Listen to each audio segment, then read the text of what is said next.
नमस्कार, स्वागत है आपका ईटी नाउ स्वदेश पर। आप देख रहे हैं मनी मॉर्निंग। मैं हूं आपके साथ शेषा ध्वरियो और अगले आधे घंटे में हम आपको बताएंगे ग्लोबल बाजारों से किस तरह के संकेत निकल कर आ रहे हैं।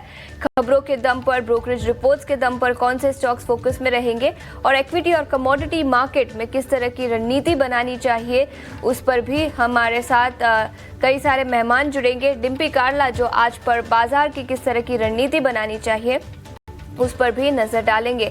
लेकिन आज सुबह की बड़ी खबर टैरिफ वॉर फ्रंट पर फिर से एक बार निकल कर आई है।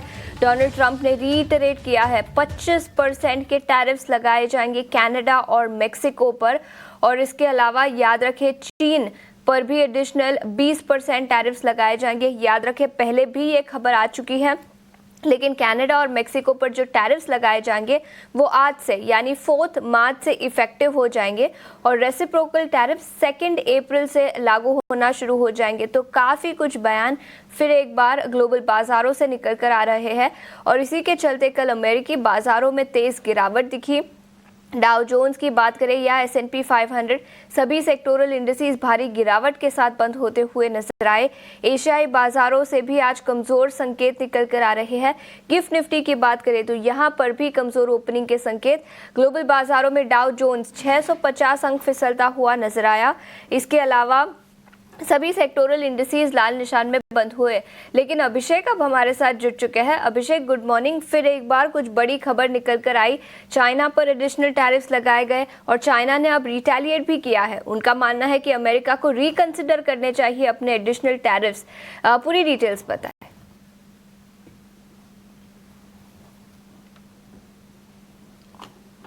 और शीशा गुड मॉर्निंग। देखिए आज वाकई सेंटिमेंट काफ़ी वीक है और टैरिफ को लेकर जो चिंताएं हैं वो काफ़ी ज़्यादा गहराती हुई दिख रही हैं। हालांकि इसके अगर हम पीछे की बात करें तो देखिए उम्मीदें करना ही डोनाल्ड ट्रंप से बेमानी है। उम्मीद ये की जा रही थी कि वो मैक्सिको पर और कनाडा पर जो 25% की टैरिफ लगाने वाले हैं शायद उसमें कोई रियायत दे दें टैरिफ में, या फिर थोड़ा सा टाइम फ्रेम को और लंबा कर दें, थोड़ा ये टैरिफ को आगे के लिए टाल दें। लेकिन ऐसा कुछ हुआ नहीं। उन्होंने टैरिफ लगाया भी और चाइना पर भी पहले 10% जो टैरिफ लगाया था एडिशनल 10% टैरिफ लगाने का भी ऐलान कर दिया है। और इसके चलते पूरे के पूरे हम देख रहे हैं कि ग्लोबल बाजारों में आज घबराहट का माहौल है। डाउ जोन्स में जो तेजी बनी थी शुक्रवार को, वो पूरी की पूरी तेजी हम देख रहे हैं कि कल रिवर्स हो गई है और 650 अंकों के आसपास से गिरावट डाउ जोन्स में रही है। नेस्डेक में जो पिटाई रही है वो काफी ज्यादा सीवियर रही है। 2.5% के आसपास नेस्डेक टूटा है और एनवीडिया जो कि कह सकते हैं कि सेंटिमेंट को ड्राइव करता है अमेरिकी बाजारों में, खासतौर से टेक्नोलॉजी स्पेस में, का 8.5% की भारी भरकम गिरावट। करीब $350 बिलियन का मार्केट कैप हम देख रहे हैं कि एक ही झटके में एनवीडिया के शेयर से साफ हो गया। और ट्रंप के चुनाव से पहले प्री प्रेसिडेंशियल लेवल पर जहां ट्रेड कर रहा था एनवीडिया, अब फिर से उसी लेवल पर जाके खड़ा हो गया है, यानी कि सितंबर 2024 के। आप इसे समझ सकते हैं कि जो उत्साह बना था ट्रंप के चलते अमेरिकी बाजारों में, उसमें भी काफी बड़ा डेंट लगा है और एनवीडिया उसका एक साक्षात उदाहरण आपको दिखेगा। दूसरी जो चिंता बाजार को खाई जा रही है वो ये है कि जिस तरह की झड़प हमने देखी थी, तस्वीरें आई थी, पूरी दुनिया उसकी गवाह बनी थी, ज़ेलेंस्की जो कि यूक्रेन के राष्ट्रपति हैं और डोनाल्ड ट्रंप के बीच में, तो कुछ न कुछ तो होना था। ये सबको पता था कि नहीं ये ऐसे नहीं चलेगा। और डोनाल्ड ट्रंप पहले एक बिजनेसमैन है, वो कुछ भी कर रहे हैं, कोई मदद कर रहे हैं या कुछ प्रस्ताव रख रहे हैं तो उसके पीछे बिजनेस होती है।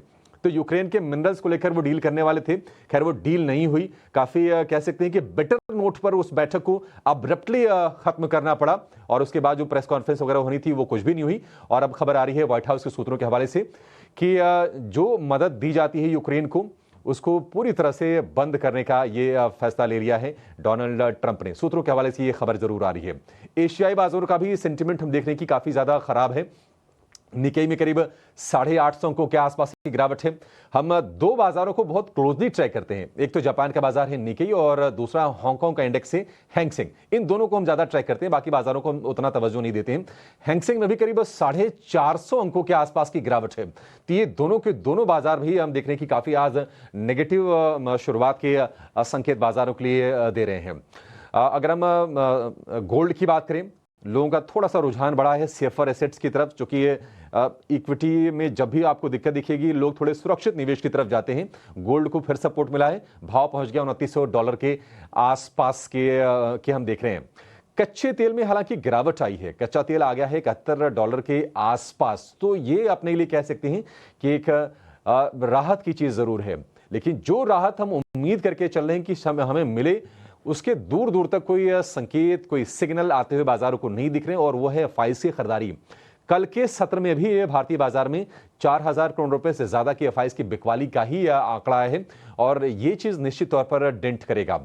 तो ट्रंप, टैरिफ, टेरर, टेंशन, ये जो सारे शब्द हैं जिनको एक साथ ही हम अब ले रहे हैं, ये भारतीय बाजारों को लग रहा है कि आज भी निश्चित तौर पर परेशान करेंगे। और गिफ्ट निफ्टी ये संकेत दे रहा है 22,000, ये इंप्लाइड ओपन दिखा रहा है आपको गिफ्ट निफ्टी का, 164 अंकों के आसपास की गिरावट। तो कोई इसमें शक नहीं है, शायद 22,000 का भी लेवल टूट सकता है, और फिर हम देखेंगे कि अब बात होने लगेगी कि क्या बाजार 21,800 के सपोर्ट को बचा पाने में सक्षम है। ये अब देखने वाली चीज होगी। लेकिन निश्चित तौर पर जियोपॉलिटिक्स, पॉलिटिक्स, और हम देख रहे हैं कि जो ये चाइना की तरफ जो फंड फ्लोज मूव कर रहे हैं, ऐसी भी खबरें आ रही हैं। ये सारी की सारी चीजें नियर टर्म में अभी भारतीय बाजारों को ऐसा प्रतीत हो रहा है कि अभी और ज्यादा परेशान करने वाली हैं। बिल्कुल, पॉलिटिक्स और जियोपॉलिटिकल फैक्टर्स के चलते पिछले कुछ दिनों में काफ़ी वॉलेटिलिटी ग्लोबल और भारतीय बाजारों में दिखी है, और आज भी गिफ्ट निफ्टी से कमजोर ओपनिंग के संकेत निकल कर आ रहे हैं। एफआईआईज ने फिर एक बार कल भारतीय बाजारों में शेयर बेचे। कल कैश मार्केट में करीब 4800 करोड़ की बिकवाली दिखी। वही डोमेस्टिक इंस्टीट्यूशनल इन्वेस्टर्स ने 8800 करोड़ की खरीदारी कल के सत्र में की। इंडेक्स फ्यूचर्स में 150 करोड़ की खरीदारी, इंडेक्स ऑप्शंस में 1500 करोड़ की बिकवाली, स्टॉक फ्यूचर्स में 2400 करोड़ की खरीदारी, वही स्टॉक ऑप्शंस में करीब 1600 करोड़ की बिकवाली कल के सत्र में दिखी थी। लेकिन एफआईआई की बिकवाली का ट्रेंड अभी भी कंटिन्यू होता हुआ नजर आया, और ग्लोबल बाजारों से संकेत अभी भी नेगेटिव ही नजर आ रहे हैं। लेकिन कल काफी वॉलेटिलिटी थी भारतीय बाजारों में, लेकिन इंडेक्स लेवल पर देखें तो निफ्टी सपाट ही बंद होता हुआ नजर आया। आज के लिए किस तरह की रणनीति बनानी चाहिए, कौन से लेवल्स पर आपको नजर रखनी चाहिए, ये बताने के लिए अब हमारे साथ डिम्पी जुड़ चुके हैं। Dimpy, good morning. ग्लोबल बाजारों से संकेत कमजोर, और गिफ्ट निफ्टी भी कमजोरी के संकेत ही दे रहा है। शीशा बहुत मेहनत करके किसी न किसी चीजों को बचाया जा रहा था, लेकिन जैसे ही गिफ्ट निफ्टी आपको दिखाता है 150 पॉइंट नीचे, तो आपकी सारी मेहनत करी करा पानी फिर जाता है। आप ये सोचिए, आप सिर्फ रोज मार्केट में आते हैं यही उम्मीद के साथ कि आज बाजार नहीं गिरेगा, आज थोड़ी रिकवरी आएगी, आज बाजार नहीं गिरेगा, आज कोई रिकवरी आएगी। ये 9 दिन हो चुके हैं इस तरह का सेशन होते हुए। आज 10th डे है और रोज मार्केट गिरता है। रोज आते हैं रोज इस उम्मीद के साथ कि बाजार आज नहीं गिरेगा और थोड़ी रिकवरी दिखाएगा, बस बहुत हो गया, बस बहुत हो गया ही खत्म नहीं हो रहा है। तो ये आज फिर से जो ग्लोबल मार्केट्स में 150 पॉइंट करीब के नीचे दिख रहा है, ये एक बहुत ही प्रॉब्लमेटिक सिचुएशन है। कल मार्केट ने किसी तरह से थोड़ा सा जनरेट किया था कि चलो ठीक है हम गिरावट को रोकते हैं, ऑलमोस्ट सपाट जाके बंद किया, तो एक सॉर्ट ऑफ सेंस आ रहा था कि शायद थोड़ा सा कवरिंग इस वीक में हमको स्टार्ट होती दिखेगी। तो गिफ्ट निफ्टी ने सारा मूड खराब कर दिया, सारी मेहनत खराब कर दी कल की हुई, और आज फिर से आप उसी स्ट्रक्चर को यानी उन्हीं चीजों को फेस करोगे। 22,000 आपके लिए फिर से वही सपोर्ट एरिया हो गया। 22,000 टूटेगा तो 21,800 भी आप जा सकते हो, जिसकी प्रोबेबिलिटी आज की गिफ्ट निफ्टी देखने के बाद हाई हो गई है। इससे पहले कल तक नहीं थी फ्रेंकली स्पीकिंग, बट आज काफी हाई हो रही है। हर 100 पॉइंट टूटता हुआ निफ्टी इस समय एक्सट्रीम पेन देगा। इससे पहले भी बाजार टूटे हैं, बट अब जो टूट रहा है ना मार्केट, वो एक्सट्रीम पेन वाला है, और वो हर 100 पॉइंट पे आपको जनरेट करके देगा। तो इसलिए मार्केट के अंदर अब आप कुछ नहीं कर पाएंगे। अगर आपने ऑलरेडी एकोमुलेशन का स्टांस भी लिया तो आई होप आपने काफी माल ले भी लिया होगा। अगर एकोमुलेशन से भी लिया है तो तब भी आपके पास काफी माल आ गया होगा। मैं ना बाय करने के पक्ष में हूँ, ना ही अभी एक्यूमुलेट करने के पक्ष में। मैंने एक्यूमुलेशन वाला स्टांस भी हटा दिया, अब सिर्फ और सिर्फ होल्ड करने के पक्ष में। No buy, no accumulation right now, only hold it. जो आपके पास है उसको सिर्फ होल्ड करो और अपने फाइनेंशियल लिवरेजेस को संभालो। मेरे को मालूम है कि बहुत पैसा लगता है मार्जिन देने में, रोल ओवर कॉस्ट वगैरह होती है, जो फ्यूचर्स में ट्रेड करते हैं मैं उनके पैसे समझ सकता हूँ कितने पैसे लगते हैं, लेकिन अभी आपको होल्ड करने के अलावा आपके पास और कोई चारा नहीं है। सिर्फ आप होल्ड कीजिए, और उम्मीद कीजिए कि ये कहीं ना कहीं यहीं पे ही 22,000 के आसपास का बेस बने। क्या प्रोबेबिलिटी हाई है 22,000 के बेस बनने की? मैं एक छोटी सी उम्मीद से आपको बता देता हूँ। कल 22,000 की पुट के अंदर, कल 22,000 की पुट के अंदर भी राइटिंग हुई है, जिसमें वो पुट भी बेची गई है। कॉल तो बिकी बट पुट भी बिकी है। तो इसका मतलब ये है कि यहाँ पे एक बेस ढूंढने की अटेम्प्ट हो रही है। नहीं तो पुट के अंदर कल बाइंग रहती और कॉल टूट जाती, लेकिन कल दोनों के अंदर प्रीमियम खाए गए। इसका मतलब मार्केट अपने बॉटम ढूंढने की तलाशी शुरू कर रहा है। बट आज गिफ्ट निफ्टी अगर 150 पॉइंट नीचे नहीं होता तो मैं आपको बिल्कुल डंके की चोट पे कहता कि अब आप बस थोड़े दिन खराब खत्म होने जा रहे हैं और अब अच्छे दिन की शुरुआत हो जाएगी। लेकिन आज के गिफ्ट निफ्टी से अभी मार्केट में और कितना पेन है, अभी इसको भी जज कर पाना मुश्किल हो जाएगा। आज लेवल्स की बड़ी इंपॉर्टेंट है। आज मार्केट अगर किसी हिसाब से 22,000 को बचा ले तो ये बहुत इंपॉर्टेंट जीत होगी। एक पॉइंट में बैंक निफ्टी का और बता के खत्म कर देता हूँ। बैंक निफ्टी का फुट कॉल रेशियो वगैरह सब कुछ ठीक चल रहा है इस समय, और वो 80 के अराउंड अभी है, 80 से थोड़ा नीचे है। तो कहने का मेरा मतलब है कि डाटा वगैरह ठीक है। कल ओपन इंटरेस्ट वगैरह भी कुछ ज्यादा नहीं बना। कल मार्केट में एक्चुअली में पार्टिसिपेशन ही कुछ नहीं हुआ खास, और ना ही एफआईएस की होल्डिंग में कुछ चेंज हुआ है। 15% के 15% पे अभी तक होल्ड बनी हुई है। तो 48,000 इसके लिए भी बहुत इंपॉर्टेंट है। तो दोनों को आज क्लोजिंग बेसिस पर, I repeat my self, 48,000 and 22,000 इन दोनों का क्लोजिंग बेसिस पर चाहिए। इंट्राडे में जो स्विंग होगा स्विंग होगा। अगर ये दोनों भी बचा के ले आते हैं ना तो समझ लीजिएगा ये सीरीज आपकी अच्छे नोट पे जा रही है। अगर ये दोनों आज क्लोजिंग नहीं करते इन दो लेवल्स के ऊपर तो समझ लीजिएगा इस सीरीज में भी नुकसान बढ़ सकता है। बिल्कुल, तो ये कुछ लेवल्स जहां पर आपको नज़र रखनी चाहिए, और आज 22,000 ये एक इम्पॉर्टेंट लेवल होगा निफ्टी पर जहां पर सबकी नज़र रहेगी। डिम्पी, शुक्रिया पूरी डिटेल्स के साथ हमारे साथ जुड़ने के लिए। लेकिन बाजार पर विस्तार में चर्चा करने के लिए अब हमारे साथ येस सिक्योरिटीज़ के लक्ष्मीकांत शुक्ला जी भी जुड़ चुके हैं। लक्ष्मीकांत जी, गुड मॉर्निंग। आपने अभी अभी डिम्पी जी को भी सुना होगा, 22,000 ये एक क्रूशियल सपोर्ट लेवल होगा, लेकिन गिफ्ट निफ्टी से कमज़ोर ओपनिंग के संकेत। आप ऐसे बाजार में किस तरह की रणनीति बनाने की सलाह देंगे? सुप्रभात अखिलेशा जी। जैसा कि डिम्पी जी ने बताया, वो बिल्कुल सही बता रहे थे कि मार्केट तो अभी काफी वीक है, और अगर निफ्टी अपने 22,000 लेवल के स्तर को होल्ड नहीं कर पाता है तो हमें फर्दर करेक्शन देखने को मिल सकता है। बट हमारे लिए इम्पोर्टेंट सपोर्ट 21,800 के लेवल्स का रहेगा, क्योंकि वहाँ पर कई सारे टेक्निकल फैक्टर्स एक ही जगह पर मौजूद है। तो प्रोबेबली मार्केट 21,800 के लेवल्स को रिटेस्ट कर सकता है, और फिर वहां से एक पुल बैक मूव में आता हुआ दिखाई दे सकता है आने वाले समय में। अगर वहां पर बेस फॉर्मेशन बनता है देन आफ्टर हम एक्यूमुलेशन की सलाह दे सकते हैं। अदरवाइज क्योंकि जो रेजिस्टेंस है, जो पिछले रेजिस्टेंस है, मार्केट उन रेजिस्टेंस के ऊपर एक दिन भी हमें क्लोजिंग नहीं मिली है, तो यही दर्शाता है कि सेलिंग प्रेशर बना रहेगा। और अगर 21,800 पे स्टेबिलिटी आती है देन आफ्टर हम लॉन्ग के बारे में सोच सकते हैं।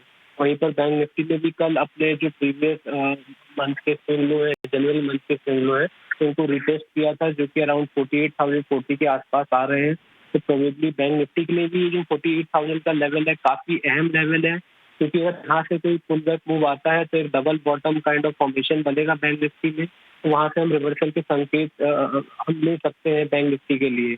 अदरवाइज अगर 48,000 के लेवल टूटते हैं बैंक निफ्टी में तो आने वाले समय में वहां पर भी फर्दर करेक्शन देखने को मिल सकता है, जो कि उसके निचले स्तर पर पुश कर सकते हैं, जो कि दिखाई दे रहे हैं 47,200 से लेकर 47,000 तक के। तो दोनों ही निफ्टी में भी और बैंक निफ्टी में भी, निफ्टी में मेरे हिसाब से 21,800 और बैंक निफ्टी में 48,000 के लेवल काफी क्रूशियल है आज के सत्र में।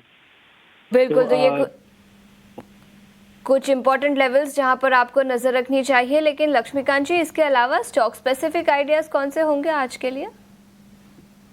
आज का जो रिकमेंडेशन है वो सेलिंग में ही है, क्योंकि प्रोबेबली मार्केट अगर थोड़ा बहुत भी रिबाउंड देगा तब भी उसके टिकने के आसार बहुत ही कम नजर आ रहे हैं, इसलिए सेलिंग में ही रिकमेंडेशन दिया गया है।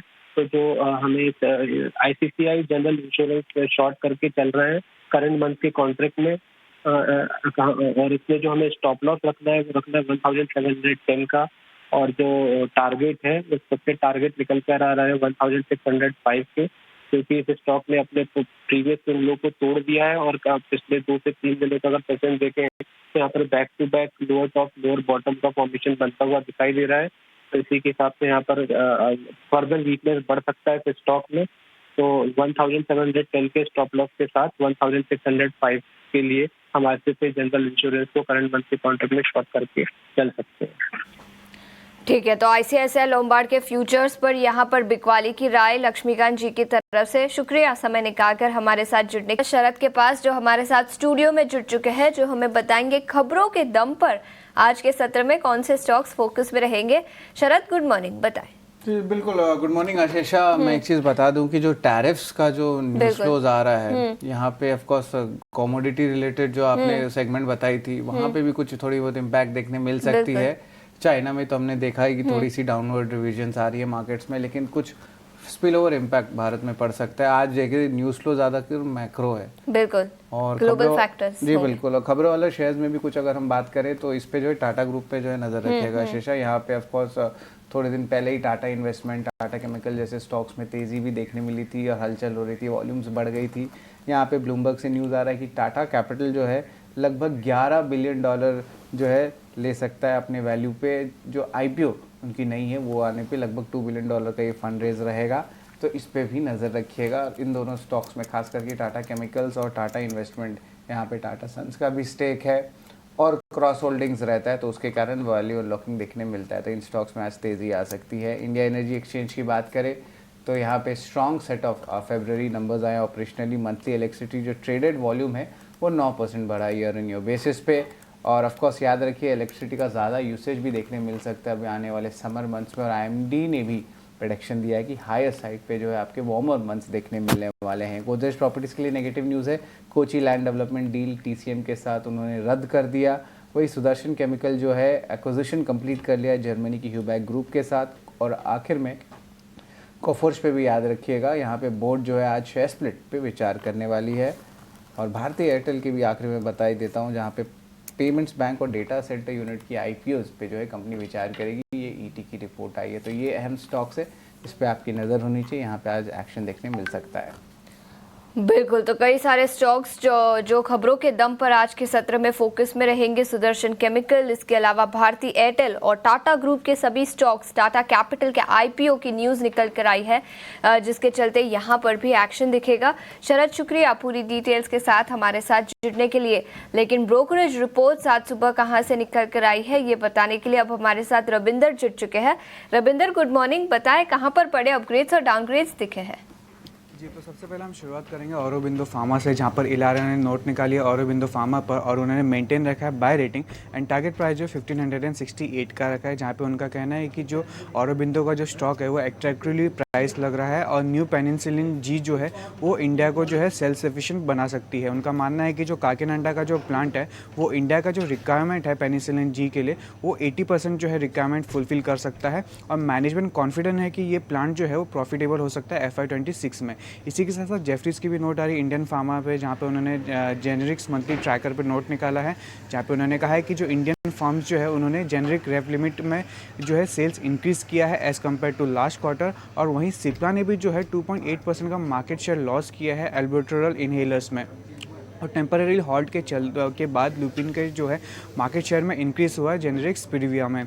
अगला जो स्टॉक फोकस में रह सकता है टाइटन, जहाँ पर मैक्वारी ने मेंटेन रखा है आउट परफॉर्म रेटिंग और टारगेट प्राइस जो 4000 का रखा है, जहाँ पे उन्होंने टाइटन को जो है कंज्यूमर स्पेस में टॉप पिक पर रखा है, जहाँ पे उनका कहना है कि जो हायर गोल्ड लीज जो है स्मॉलर प्लेयर्स के लिए वो बूस्ट कर सकता है टाइटन के कॉम्पिटिटिवनेस को। और मैक्वारी ने FY25 और 27 का जो EPS है वो 3 से 4% पर घटा है। आखिर में बात करेंगे होटल सेक्टर्स पर, जहाँ पर मोतीलाल ने सेक्टर्स पर रिपोर्ट निकाली है, जहाँ पे उनका कहना है कि जो इंडियन का जो होटल इंडस्ट्री है उसमें स्ट्रॉन्ग ग्रोथ देखने को मिल सकती है Q4 FY25 में, जो कि ड्रिवन होगा मीटिंग्स, इंसेंटिव, कॉन्फ्रेंस, एग्जीबिशन और कल्चरल इवेंट्स में।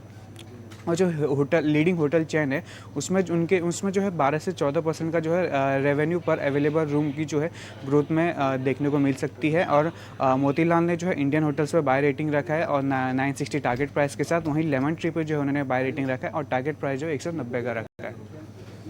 ठीक है, तो कई सारे स्टॉक्स जो ब्रोकरेज रिपोर्ट्स के दम पर आज फोकस में रहेंगे। रविंदर, शुक्रिया पूरी डिटेल्स के साथ हमारे साथ जुड़ने के लिए। लेकिन कमोडिटी मार्केट पर रणनीति बताने के लिए अब हमारे साथ टेक्निकल आईक्यू के अखिलेश जैन जुड़ चुके हैं। Akhilesh ji, good morning. बताएं, समय की थोड़ी सी पाबंदी है, लेकिन कमोडिटी मार्केट में आज किस तरह की रणनीति बनानी चाहिए? गुड मॉर्निंग आशीष। देखिए, कल हमने एक अच्छा खासा एक रनअप देखा गोल्ड एंड सिल्वर दोनों के प्राइजेस में। कहीं ना कहीं टैरिफ्स की जैसे बातें निकल के आ रही है इम्प्लीमेंटेशन की रिगार्डिंग कनाडा, मैक्सिको, वहां पे 25% एंड चाइना पे 10% आज से टैरिफ लागू होगा। तो इन अनसर्टेनिटी के कारण दोनों ही कमोडिटीज ये अच्छा एक रनअप दिखा रही है। हालांकि ट्रेडिंग प्रोस्पेक्ट से केवल इंट्राडे और मॉर्निंग सेट्स की बात करें, बिकॉज कल एक अच्छा खासा रनअप था, तो मुझे लगता है कि मॉर्निंग सेट्स में थोड़ा सा प्रॉफिट बुकिंग देखने को मिल सकती है। ट्रेड के लिए आप गोल्ड को 85,500 से 625 के रेंज में एक बार सेल कर सकते हैं। 85,775 का इसमें स्टॉप लॉस प्लेस करें। मुझे लगता है कि एक बार यहाँ से 500-700 पॉइंट्स निकलने की गुंजाइश है, तो 85,200 से लेकर 84,900 तक के लक्ष्य यहाँ पे देखने को मिल सकते हैं।